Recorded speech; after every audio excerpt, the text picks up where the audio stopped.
வெள்ளம் அடிச்சுன்னு போயிடுது அது. ஆனா இவ்வளவு காலமா ஆட்சி செய்து 60 ஆண்டு காலம் ஆட்சி செய்கிறாங்க திமுக. என்ன அடிப்படை வசதிகள், என்ன கட்டுமானங்கள்? டெல்டா பகுதியில இவங்க 60 வருஷமா ஆண்டுட்டு இருக்கிறாங்க மாறி மாறி. டெல்டால நெல் வருதுன்னு தெரியுது, அங்க விளையுதுன்னு தெரியுது. அதுக்கு இன்னும் நிறைய சேமிப்பு கிடங்குகள் கட்டியிருக்கலாமே, இன்ஃப்ராஸ்ட்ரக்சர் கொண்டு வந்திருக்கலாமே. அதான் அடிப்படை. அது காலங்காலமா இருக்கும்ல அது. ஆனா சேமிப்பு பண்ண முடியல. ஏன்னா இப்ப என்னன்னா 2 லட்சம் டன்னு கடந்த ஆண்டு கொள்முதல் செஞ்சது அப்படியே இருக்கு. இப்ப கொள்முதல் செய்யறதுக்கு இடம் கிடையாது.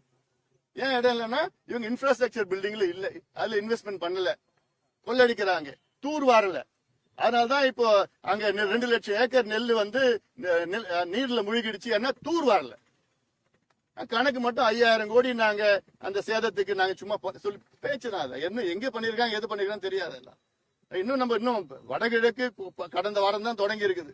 நம்ம இன்னும் பார்க்க போறோம். இன்னும் பெரிய அளவுல பாதிப்பு வரக்கூடாது. நம்ம மழை வேணும், பாதிப்பு வரக்கூடாது.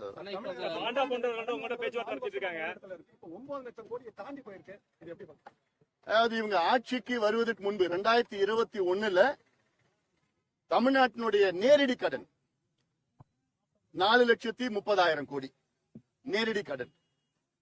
இன்னைக்கு 9,70,000 கோடி கடன்.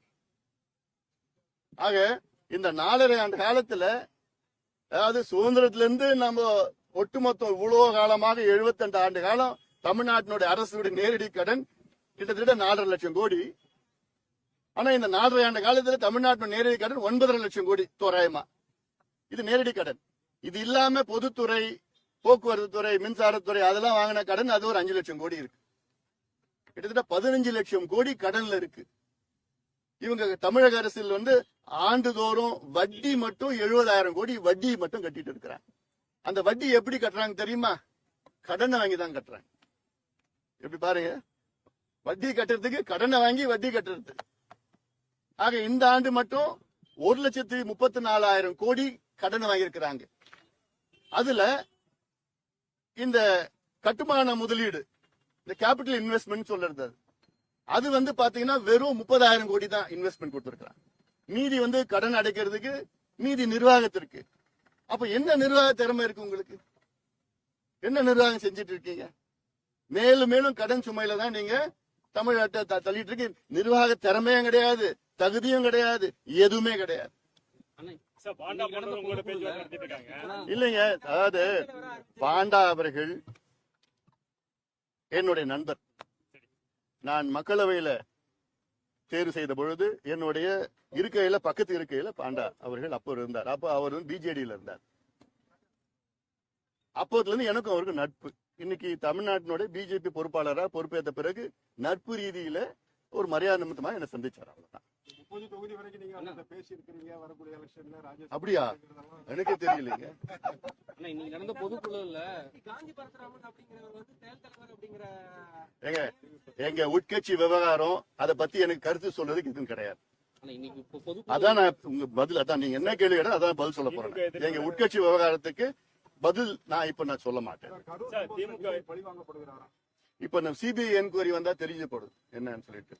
ஆனா நிச்சயமா மக்கள், தமிழக மக்கள் ஆளும் திமுக மீது மிகுந்த கோபத்தில் இருக்கின்றார்கள்.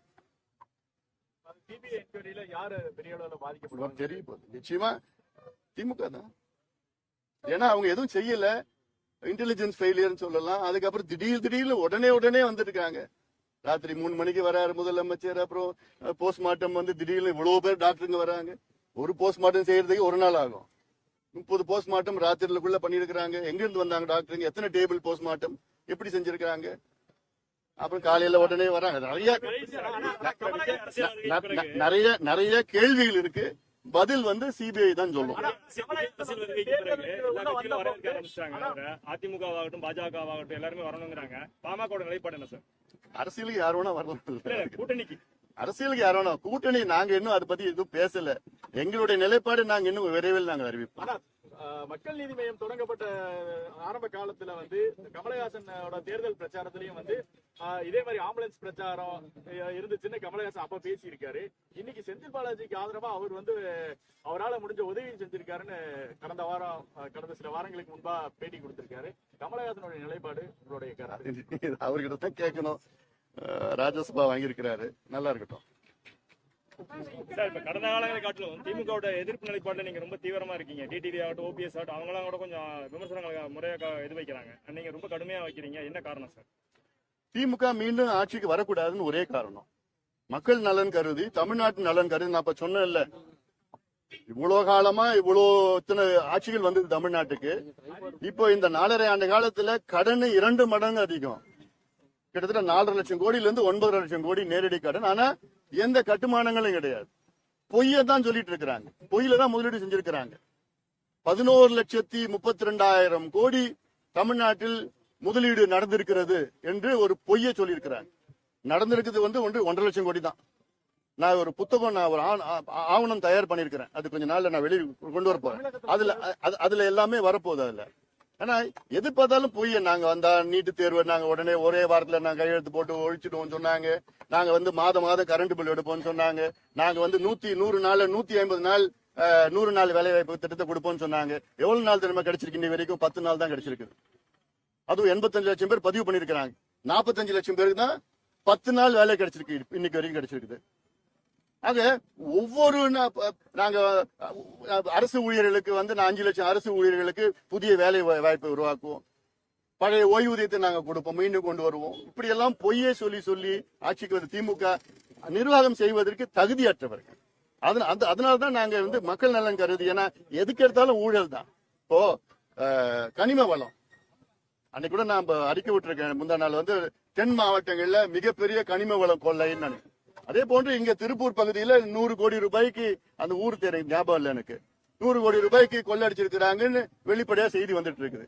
அதெல்லாம் ஆய்வு பண்ணா கிட்டத்தட்ட 450 கோடிக்கு அதிகமா, அடுத்தது அதிக 450 கோடிக்கு ஊழல் நடந்திருக்குன்னு, கனிம வள கொள்ளையின் ஊழல் நடத்தி சொல்லியிருக்காங்க. தென் மாவட்டத்தில் ஆயிரக்கணக்கான கோடி கனிம வள ஊழல் நடந்துட்டு இருக்கு. அது கேரளாவுக்கு எடுத்துட்டு போறாங்க. அரசுக்கு தெரிஞ்சுதான் இருக்கு.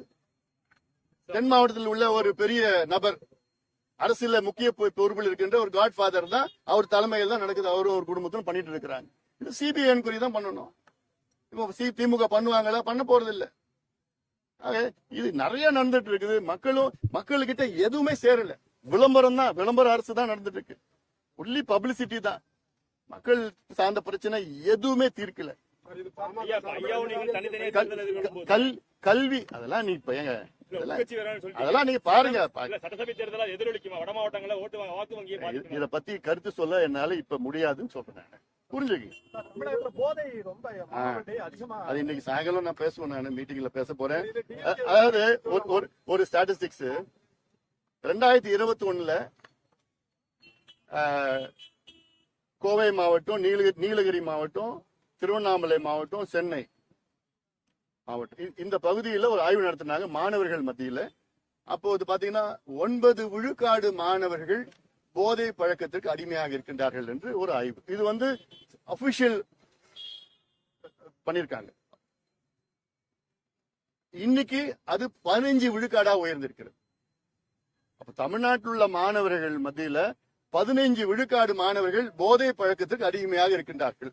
என்னன்னா, இந்த 4.5 ஆண்டு காலத்துல எவ்வளவு மோசமா ஒரு சூழல் தமிழ்நாட்டில் இருக்கு. சட்டம் ஒழுங்கு கெடுறதுக்கு காரணமே இந்த போதை பழக்கம் தான். இந்தியாவிலேயே அதிக போதை பொருட்கள் விற்கின்ற மாநிலம் தமிழ்நாடு. இது ஒரு பக்கம். டாஸ்மார்க் விற்பனை 24 மணி நேரமா வித்துட்டு இருக்காங்க. டாஸ்மார்க் அது வேற. டாஸ்மார்க் கடை பாத்தீங்கன்னா கிட்டத்தட்ட ஒரு 5000 கடைகள்னா, சந்து கடைகள் 25,000 கடைகள் இருக்கு தமிழ்நாட்டுல. எப்ப வேணா கிடைக்கும். பார்னா 12-1 மணி வரைக்கும் திறந்து வச்சிருக்கிறாங்க. அது ஒரு பக்கம். ஆனா கஞ்சா, காக்கைன், அபின், ஹெரோயின், எல்எஸ்டி, மித்தலாம்பிட், என்னென்ன போதை மாத்திரை போதை பழக்கம் இருக்குதோ அத்தனையும் தமிழ்நாட்டில் உள்ள நகரத்துல மட்டும் இல்ல, கிராமத்துல கிடைக்குது. சரளமா கிடைக்குது. காவல்துறைக்கு தெரியாம விற்க முடியாது. காவல்துறை யார் கீழே இருக்குது? முதலமைச்சர் ஸ்டாலின் அவர்கள் கீழே இருக்கு. அதனால இது மோசம். அதுனா முக்கியம். இன்னொரு காரணம் தான் சொல்றேன். திமுக ஏன் வரக்கூடாது? இந்த 4.5 ஆண்டு காலத்துல கிட்டத்தட்ட ஒரு தலைமுறையை அழிச்சிட்டாங்க. கலைஞர் அவர்கள் முதல் ஆட்சிக்கு வந்த நேரத்துல மூடி கிடந்த அந்த சாராய கடையை திறந்த பிறகு 3 தலைமுறை கலைஞர் அடிச்சிட்டார். மது கடுமையா. இவர் என்ன பண்ணிட்டார்? அதோட இன்னும் அதிகமா போயிட்டு போதை பழக்கத்தால் இப்ப மிகப்பெரிய ஒரு தலைமுறை, இப்ப இருக்கிற தலைமுறை, அவங்கள ஒட்டுமொத்தமா அடிச்சு முடிச்சிட்டார். ஏன்னா இது மீட் எடுக்கணும்னா திமுக மீண்டும் ஆட்சிக்கு வரக்கூடாது. இதனாலதான் சட்டம் ஒழுங்கு, பெண்களுக்கு பாதுகாப்பு இல்ல, இவ்வளவு மோசமான ஒரு சூழல் இருக்கு. மாலையை பார்க்கலாம். தற்போதைய தகவல் பாமக செயல் தலைவராக வந்து சரி. ஸ்ரீமங்கலம்